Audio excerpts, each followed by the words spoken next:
That's good. Yeah. When you started the beauty influencing, Yeah. how did you kind of get that going? What areas did you think you would focus in, or did it just come to you? So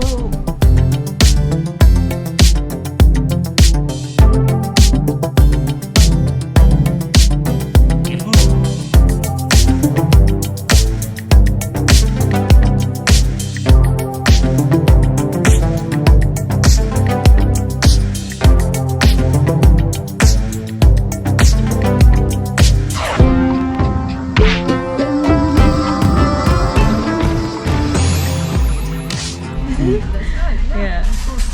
When you started the beauty influencing, Yeah. how did you kind of get that going? What areas did you think you would focus in, or did it just come to you? So, as I mentioned before when you last time talked, like my main was mental health, because in our society, especially Pakistan, plus size women were not considered to be very welcoming. So when I started doing some sessions online on Facebook in different groups, I got to know that there's so many people who are actually not happy with how they look. They're not happy with how they are, and even after sometimes in the society they get married, they do not get that respect with their spouses. They're always being degraded. They're always being told that we got to do this for you. We accepted you for the way you are. And there are a lot of women who are going to severe depression. A lot of women who had this weight gain after pregnancies, right? But this was not their fault. But they were made like this is their fault. You're not doing anything for yourself. So these women, they were there, and when I did my first session, I had numerous inboxes, like numerous, and there were people telling, how are you so confident? Why are you like this? And how can you be confident with your body weight and how you're looking? And then that thing clicked me. I was like, why can't you be confident the way you are? Yeah. How is your confidence linked to your body shape? Right. Any person can be confident, any person can be beautiful. You just need to believe in yourself. I was always that person. I went through that same phase myself. While growing up, I had to face a lot of things, especially pressure from my extended families, and sometimes our parents, in our Desi society, they get influenced by the extended family. So any person would come and say, she should lose weight, she won't get married, or she should lose weight, certain things are going to happen to her. So your parents start getting worried about you, like maybe what they're saying is true. So my whole idea was to change this stereotyping against plus size women. Like, okay, this is something that you should do for your health, but making sure with your mental health being intact. You shouldn't be degraded on the way you look, because every person is different, every body type is different. When we see somebody, we assume, oh my god, she or he might eat so much, that's why they're gaining weight. But there are a lot of medical conditions associated with your weight gain. So that clicked my mind, and then I started this plus size journey, influencing journey, and then one thing came to another. Things started changing. Sometimes it was more motivating, sometimes I was doing different campaigns, and then different seminars used to be conducting. And then when I came here, I changed it to, because then now more students, Pakistani students, they're concerned about how life is here in Canada, especially when we hear about Vancouver. Everybody thinks that this is very expensive. It's an expensive state. So how am I managing my expenses? How am I doing different stuff? So now my inbox is more filled with, hey, I'm be applying for my visa. Do you have any suggestions? Do you have any advices? Or how is life there? How can you earn your living? So it's converted from there and there. But the journey of plus size and motivating is still there. It's about mental health. It's always been about mental health.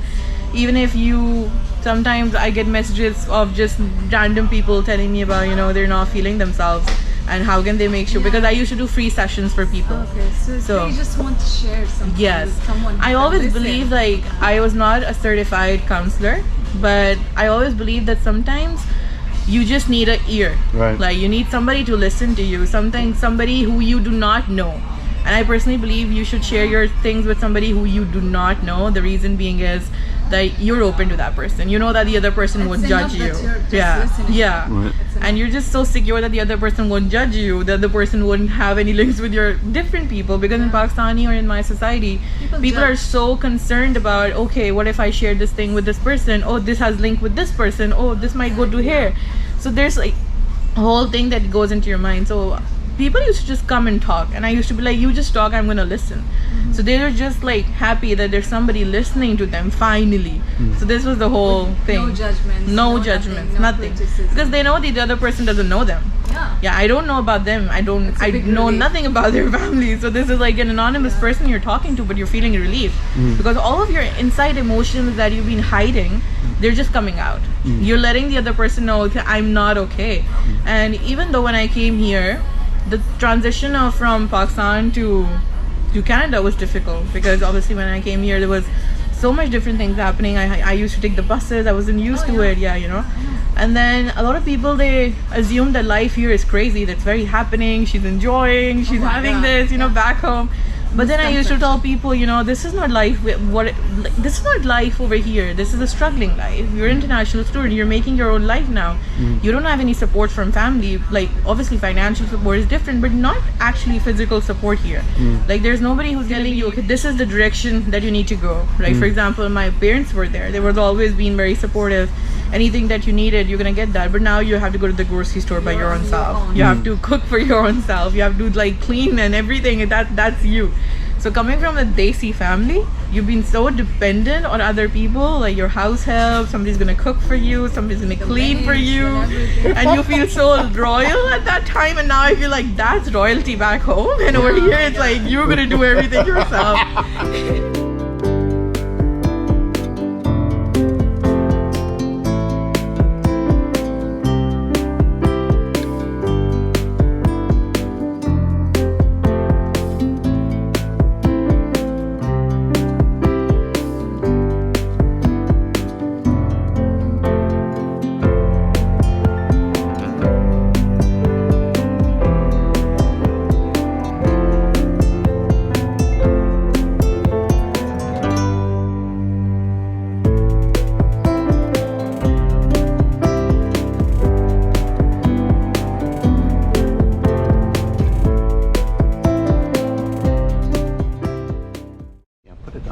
How are you? I'm talk great. to How are later. you? You look great. Thank you.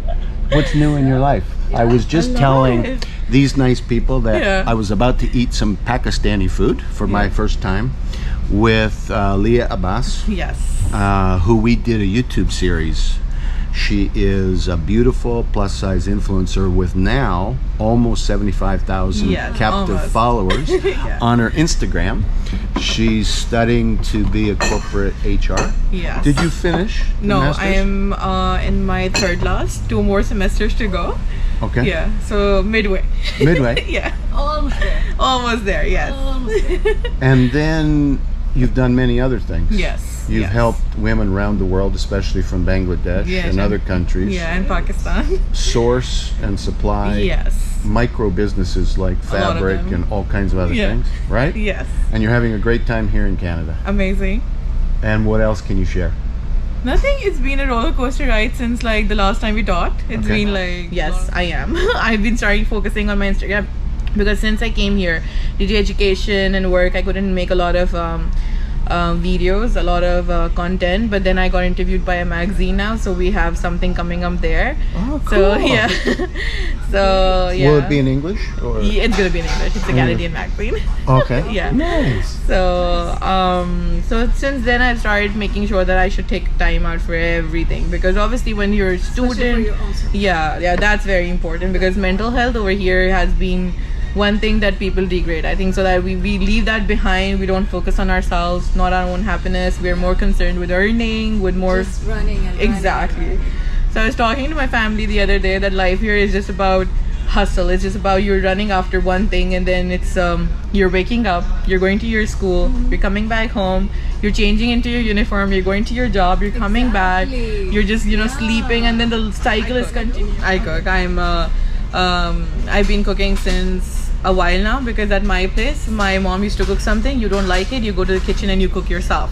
Right. So it was no pampering for cooking, so I learned cooking at a very young age, and I cook my own meals at home.